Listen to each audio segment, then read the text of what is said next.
किसी को दिखाना पसंद है तो किसी को नजराना पसंद है। औरों के पसंद का मुझे नहीं पता, मुझे तो बीबी से ज्यादा साली का मुस्कुराना पसंद है। नमस्कार, प्रणाम, मैं मजाकिया शक्ति आप लोगों का अपने इस शो में हार्दिक स्वागत एवं अभिनंदन करता हूं। भाई साहब, पहले लड़कियां डरती थी अपने शादी से कि मेरी सासू माँ कैसे मिल जाए, मेरा ससुराल कैसे मिल जाए, मेरे ससुराल के लोग कैसे मिल जाए। लेकिन जमाना इतना बदल गया है कि आजकल ससुराल वाले डर रहे हैं कि मुझे बहू कैसी मिल जाए। घर वाले तो घर वाले ही। पहले था लड़कों की शादी फिक्स होती थी, खुश होते थे कि मेरी शादी हो रही है, मौज करेंगे। भाई साहब, लड़कियों के जो कारनामे हैं आजकल, लड़कों के तो इनके कारनामे सुन के ही फटी पड़ी है। अच्छा, मेरी भी मति भ्रष्ट थी, गलती से मैंने भी शादी कर रखा है। भाई साहब, पूरी तरीके से फंस गया हूं, सच बता रहा हूं मैं। अच्छा, वो कहते हैं ना कि आवश्यकता ही आविष्कार की जननी है। रोज मैं प्रताड़ित किया जा रहा था तो मैंने एक खोज किया कि जब कभी भी आपके पत्नी से बहस हो, लड़ाई झगड़ा हो, तो बहुत ज्यादा उनसे बहस नहीं करना है, क्योंकि आप जीतेंगे नहीं वैसे भी उनसे।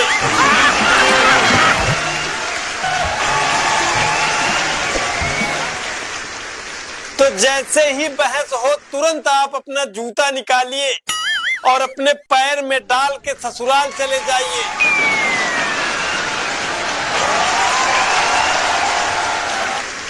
तीन चार दिन आप ससुराल में रहिए, वहां अच्छे से खातेदारी कराइए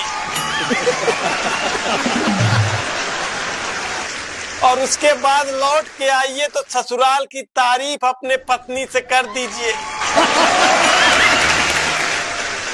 मतलब 3-4 दिन वहां इज्जत लीजिए, उसके बाद आने के बाद घर पे जब आप ससुराल की तारीफ करेंगे तो पत्नी आपकी यहाँ इज्जत करेगी।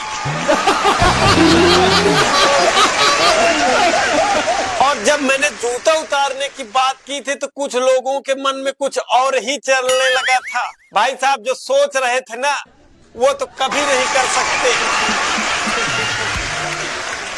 और करना भी गलती से मत। लेकिन एक बात मैं बोलूंगा, जिस हिसाब से लड़कियां अपने ससुराल में अपनी बेइज्जती सह लेती हैं, मतलब जिसका नंबर आता है वही बेइज्जत कर देता है,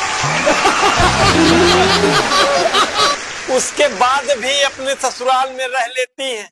कसम से बता रहा हूं, अगर लड़कों की अपने ससुराल में इतनी बेइज्जती हो जाए तो वो तुरंत अपना बोरिया बिस्तर बांध के वहां से 9-2-11 हो ले। एक दिन ऐसे मेरा सिर दुख रहा था, मैंने अपने पत्नी से कहा कि दबा दीजिए, बहुत ज्यादा दर्द हो रहा है।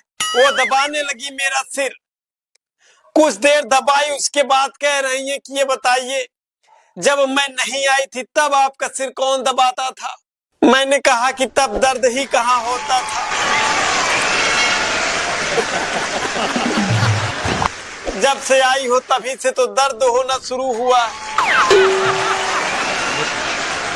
एक बार का वाकया बताऊं मैं आपको। मेरी पत्नी उदास बैठी हुई थी, फिर मेरी नजर उनके ऊपर गई, मैंने देखा कि बिल्कुल उदास बैठी हुई है। मैंने उनसे पूछा, हे भाग्य लक्ष्मी, आप ऐसे उदास क्यों बैठी हुई? अगर आप उदास हो जाएंगी तो मेरा घर कैसे चलेगा? वो मुझसे बताई कि मैं एक टीवी में कथा सुन रही थी, पंडित जी कथा सुना रहे थे। मैंने कहा कि ऐसा क्या सुन लिया आप जो इतना ज्यादा उदास हो गई हैं? तो उन्होंने बताया कि पंडित जी कह रहे थे, जब तक यहाँ पृथ्वी लोक में है तभी तक तुम्हारे पति तुम्हारे साथ हैं, मरने के बाद जब स्वर्ग लोक जाओगी तो वहां तुम दोनों को अलग अलग कर दिया जाएगा। इसी बात के लिए मैं बड़ी चिंतित हूँ कि मरने के बाद स्वर्ग में आप मुझे नहीं मिलेंगे। मैंने कहा, हे भाग्यमान, इसमें चिंतित होने की कोई बात नहीं है। स्वर्ग में पत्नियां पति को नहीं मिलती, इसीलिए तो उसका नाम स्वर्ग होता है।